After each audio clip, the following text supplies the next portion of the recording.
Hey guys!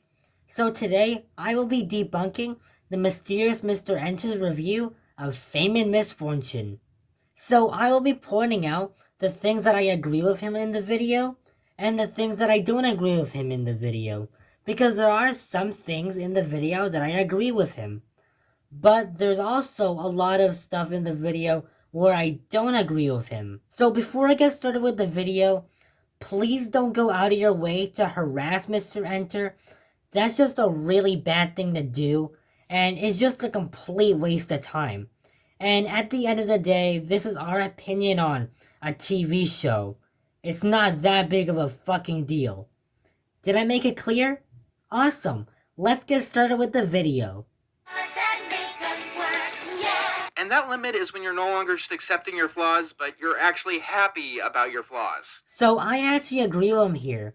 Because if you look at the song a certain way, yeah, it will look like they're happy about their flaws. So yeah, I agree with him here. Anyways, let's move on to the next point that he made about the same song.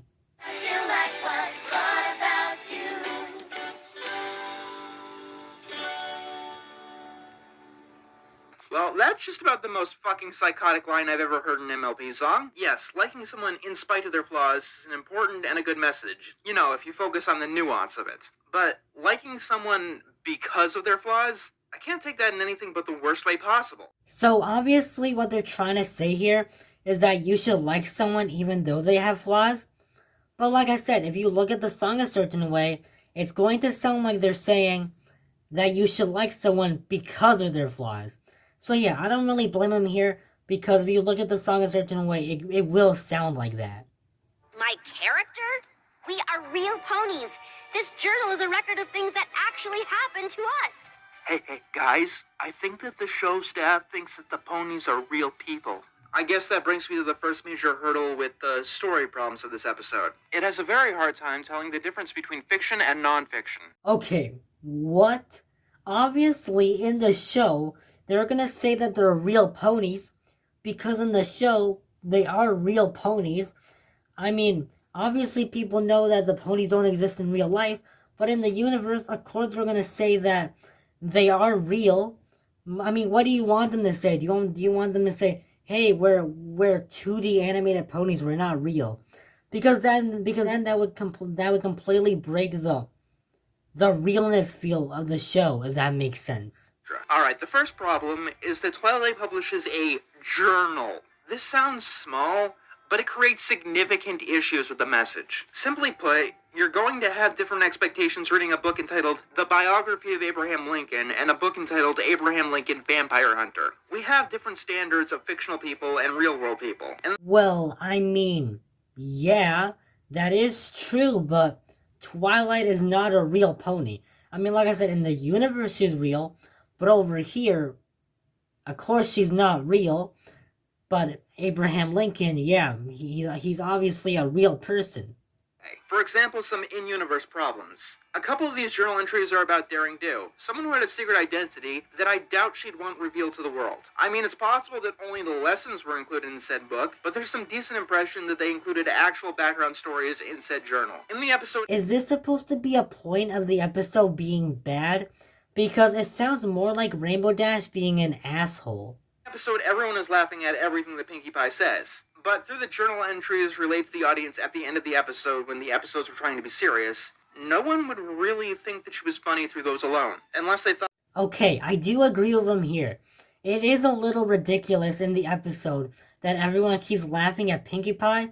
I mean, what the hell was Hasbro trying to prove here? That we all think that Pinkie Pie's funny for no reason? I mean, like, come on. Importantly is the out-of-universe problems. Our flaws help to make us special. They bond us and keep us strong.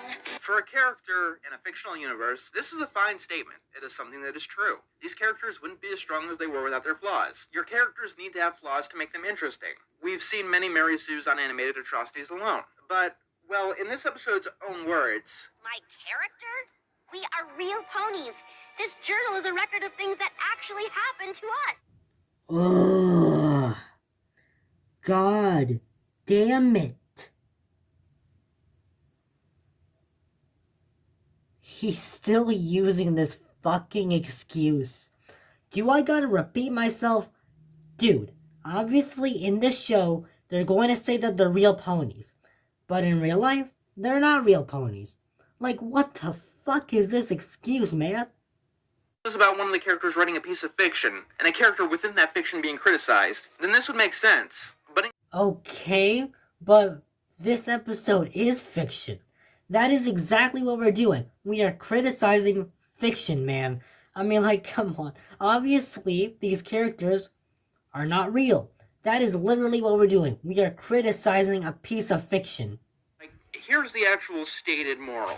And we can't change the way other ponies think about us, but we can change how we let it affect us. Now, to the episode's credit, this is a standard kids show moral. But in context, it is incredibly bungled here. Okay, if you guys have seen my Fame and Misfortune video, then you will know that of course I agree with him here, because this is literally exactly what I said in that video. That Wait here, I've got an idea. absolutely brilliant idea, Starlight. Find two ponies that you've never met before in a crowd, not knowing that the lessons have sunk into those particular two ponies, to present them to Twilight and her friends to fix everything that's wrong.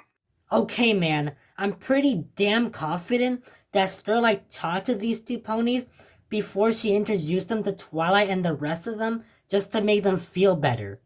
Over and over again. Be assertive already. For a really real world person, this is understandable. Actual people are going to screw up and regress and not going to have a perfect descent. But this might be a bit of a shocker, but Fluttershy is not actually a real person. So you're saying, just because Fluttershy is not real, she shouldn't have a realistic change in character? Because honestly, I see nothing wrong with a realistic change in character. I mean, if Hasbro wants to be realistic with Fluttershy's character change, then that's fucking awesome. The wrong way to view the journal, and by extension, the show. It's not your fault. It's every pony else's. They're just focusing on the wrong things. Okay, let's bring up a literary concept called death of the author. Okay, so I agree with him here. There's no such thing as a wrong way to view things. I mean, if someone views your work in a different way, there's really nothing you can do about it. And at the end of the day, if they enjoy your work, then what's the big fucking deal? And yes, I believe in death of the author. And he does talk about it a lot in this video. He does go on about it for a long time.